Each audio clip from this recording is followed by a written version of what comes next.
Hey guys, and welcome to the Working Money channel. I love it. Wow, XRP, Claver here posting this. It's ironic that people think BTC and Ethereum are the end-all be-all. We're early in this industry. The first movers in the space almost always fall behind their newer, younger competitors. Remember Napster and Netscape? Just wait a few years, guys. There's going to be a lot of cryptocurrencies and crypto companies really kind of making waves in this space. The best part is, he says here, just wait a few years or weeks. Oh yeah, or weeks, because this space moves very, very fast. This is the same guy that just a few days ago posted a tweet here.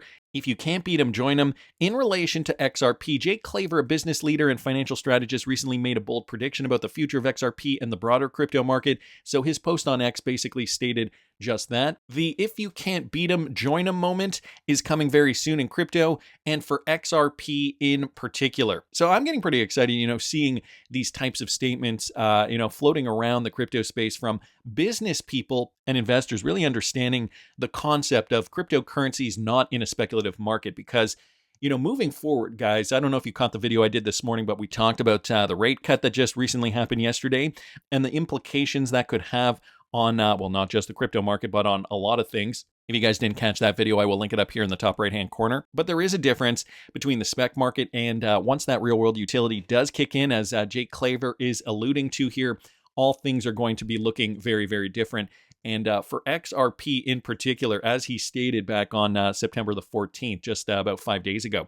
So this, I think, is, just the beginning. XRP, as of the time of this recording, still sitting in and around 58 cents. I mean, we have been seeing some bullish momentum in the space. XRP still maintaining its stride, staying above that trend line. Of course, market exuberance is still moving upward, as you guys can see. The rate cut news has been giving cryptocurrency enthusiasts more reason to invest in their favorite altcoins and Bitcoin. Even Bitcoin dominance is up quite a bit to 57.2%. Market cap is $0.15 trillion now, over that $2 trillion psychological level. And the volume, you guys can see the volume has been bursting, okay? 22% up over the last 24 hours. So if you didn't watch that video, I do suggest you watch it, because this could have big, big implications on what happens next for risk on assets like cryptocurrency. And then there's that trend moving towards the real world utility. And we're still eyeing the end of 2024 and into 2025. This is what makes sense. We're getting very close to regulatory clarity here. Wrath of Kahneman, guys, bringing this up with regards to Ripple partner Trango. They're expanding their service into Brunei. So one of those Ripple partners, well documented here, Trango, is pleased to announce its strategic expansion into Brunei, further solidifying its presence in Southeast Asia. This move is part of Trango's ongoing commitment to enhance financial inclusion across the region, home of nearly 700 million people. And Trango's entry into Brunei will enable faster, more secure cross-border transactions, aligning with Brunei's digital transformation goals and the vision for that region. In 2023, approximately 30% of the workforce in Brunei were foreign, mainly citizens from neighboring countries such as Malaysia, Indonesia, the Philippines. Additionally, its imported value stood at about $8.85 billion USD in 2022, with the top import partner being Malaysia, the UAE, and China. With Trango Connect, transfers for individuals and businesses in Brunei can be made via 8 sponsored banks, including BITRUE Bank Berhad, Bank Islam Brunei, and Tabung Islam Bank. And, as I've been saying, these guys want to streamline their service, want to have the best service, make it as easy as possible for businesses, for individuals. And even Jackie Lee, the CEO of Trango, he said, we aim to streamline cross-border transactions in Brunei, benefiting individuals and businesses. So basically, doing just that with Ripple-enabled technology. Interesting news there, and we're going to keep an eye on that. Wanted to thank the Wrath of Kahneman for posting that. Crypto Eddie, guys, bringing this to our attention. So more updates with regards to Project Agora. The other day, I talked about the 40 partners that were participating in this partnership, many of whom are Ripple partners too. Cross-border payments are poised to get a new standard. Follow Project Agora to peek around that corner. So we did talk a little bit about the BIS. So this is a BIS Swift-led initiative using digital tokens representing assets on a unified ledger with smart contracts. And SBI Holdings, guys, one of those major Ripple partners, they are part of this new project, and they did just comment on Project Agora today. We have the Bank for International Settlements, 7 central banks and then they name them off there. And the International Financial Association, they are all going to be participating. Project Agora, the name means market in Greek. And then this project in a collaboration between the above institutions and private financial institutions with the aim of improving the functionality of cross-border transactions through tokenization. So something that Ripple has been targeting for quite a while now. Traditional cross-border transactions include laws and regulations by countries, structural challenges such as business hour differences and time differences, and multiple financial institutions for each same transaction performing similar procedures such as AML and identity verification. So this is inefficient, and now they're looking to make it more efficient. This project will be tokenized central bank money and tokenized through a flexible financial platform to build in the public and private sector for the purpose of strengthening the current cross-border transactions. So note this, guys, public-private sector partnerships. Ripple central to this, considering we already know that many of those 40 banks are already Ripple partners. It would only make sense, considering the relationship Ripple does have with the BIS too, and the concepts of the unified ledger, connections there that we found to Ripple. So interesting news here. SBI Group, very committed to this. Wanted to thank Crypto Eddie just for posting that. Another one here from the Wrath of Kahneman, an early RippleNet user's DLocal has connected to another company, guys. This company is called Ontop. So they've partnered with DLocal to facilitate global payroll. So the global payroll platform that facilitates salary payments from companies to remote workers around the world. That is the use case there. According to the Financial Stability Board 2023, fees for international payments currently average around 1.5% for corporate transactions and as much as 6.3% for remittances. Additionally, such payments can take several days to reach their recipients. By partnering with DLocal, Ontop will streamline their payment process, ensuring swift and cost-effective currency conversion rates to local currencies. These solutions are being introduced in key markets.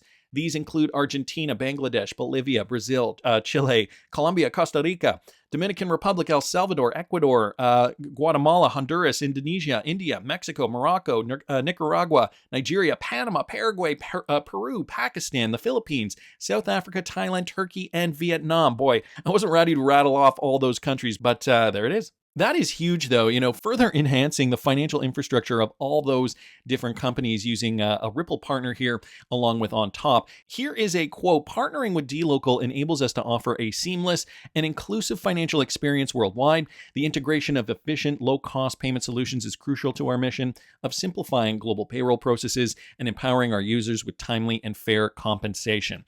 So, payroll has been a pain point for a very long time, especially with these, global companies now looking to pay people in different countries. Uber is a great example of that. Airbnb, another great example of that. These companies can benefit greatly from DLT technology, XRPL integrated technology. And so Ripple partners like DLocal are just capitalizing on that, making these types of processes way easier for the companies involved. So anyway, wanted to thank the Wrath of Kahneman there just for pointing that out. I know there has been a bit of controversy surrounding David Schwartz's recent spaces that he attended, I think it was yesterday or the day before, using EVM, the Ethereum virtual machine, for smart contracts. Guys, I think we have to step back and just kind of remember that all use cases over the XRP ledger are beneficial for the bottom line, okay? And Ripple needs XRP to be liquid. So don't think that there's going to be less XRP liquidity or utility by, doing this over that. It's all in the name of creating a liquid atmosphere for XRP. The more liquid it is, the more beneficial it is for you and I and for Ripple, guys. Here's one of the XRPL devs, Vaduka Madari. She explains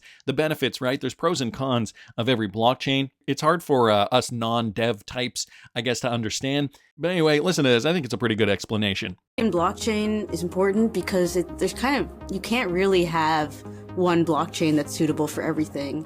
In any development project, you have trade-offs between what you can optimize and what you can prioritize. You can't have it all. For example, Ethereum is great for the EVM, the Ethereum virtual machine, and Solidity smart contracts, and you can kind of do whatever you want.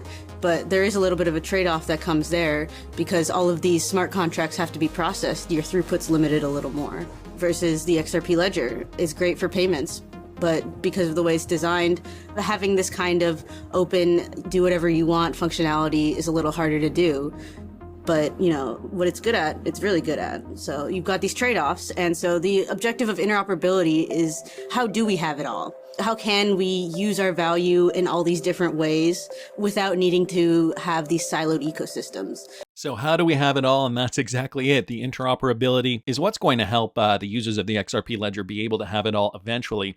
And so, even if not every single part of every single transaction is done through XRP, the XRPL does have that mechanism. And I don't know if it's for every single application, but I do believe Ripple has stated that it is for payments, most definitely, where they do decide to route XR. It's through a ODL, I think. Yeah, they do decide to utilize the most efficient route for the cross-border transactions. And XRP is usually the one when there are exotic corridors, for example. Non-liquid corridors, they use XRP. So, I don't know if that's going to be the same. I have a feeling, though, that more use cases being built on the XRP ledger or the interoperability to be able to tap into some of these use cases, that is just going to foster more XRP utility, which is good. So I wanted to thank XRP Drops for posting that.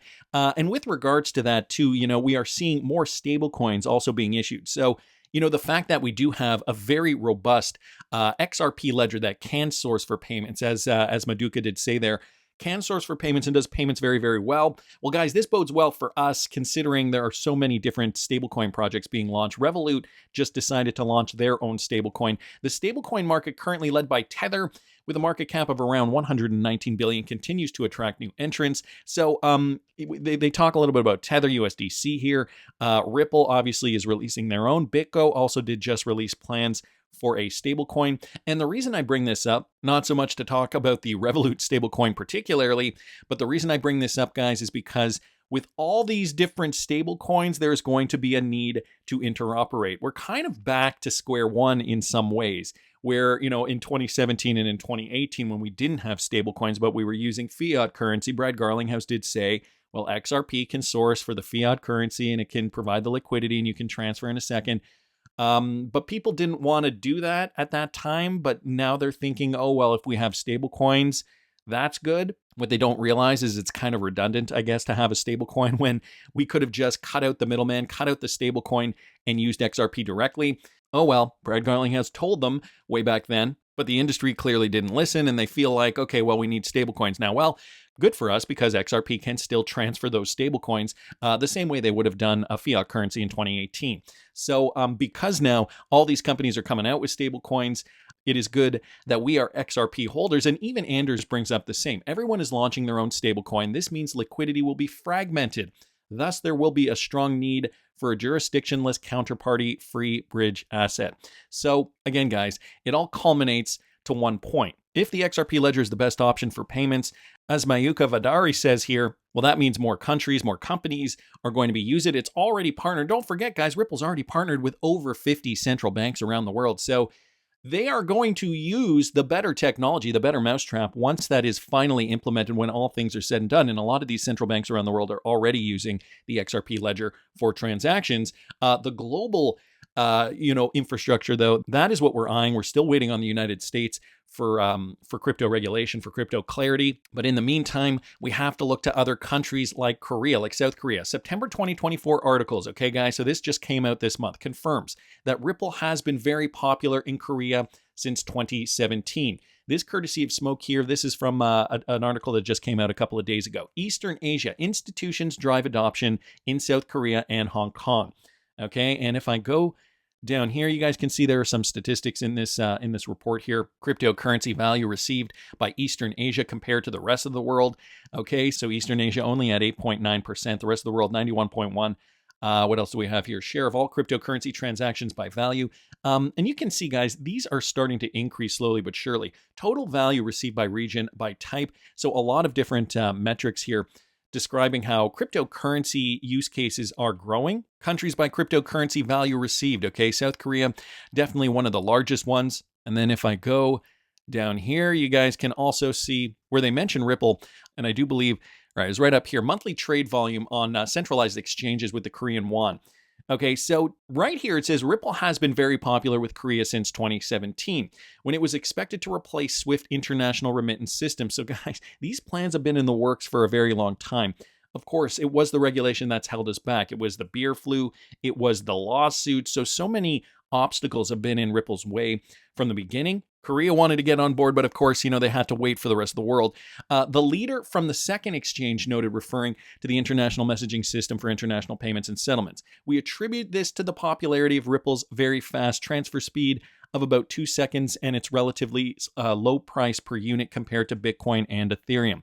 So already saying here, Ripple and XRP, way more proficient than Bitcoin or Ethereum. In terms of actual trading strategies, it appears that South Koreans often use local exchanges to on-ramp and move funds to global exchanges, which provides access to diverse assets, arbitrage opportunities, margins, and off-ramping. So then it just talks a little more about crypto trading there.